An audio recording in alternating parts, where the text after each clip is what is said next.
Affidavit বা হলফনামা শব্দটি আমাদের অনেকেরই চেনা, কারণ বর্তমানে বিভিন্ন নথি, নামের বানানের ভুল সংশোধন, নাম পরিবর্তন, এন্টি রেগিং সার্টিফিকেট ও ডুপ্লিকেট আইডি কার্ড থেকে বিভিন্ন সরকারি কাজে ও শিক্ষাক্ষেত্রে নিত্য ব্যবহৃত হয়।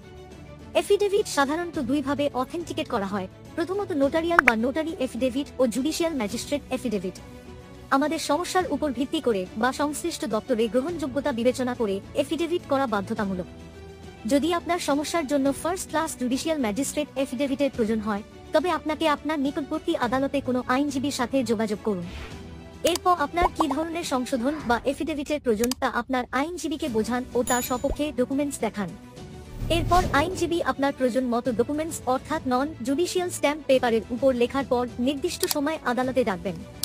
এরপর মাননীয় জুডিশিয়াল ম্যাজিস্ট্রেট সাহেব আপনার ডকুমেন্টস যাচাই করে সেই ও সিলমোহর দেবেন।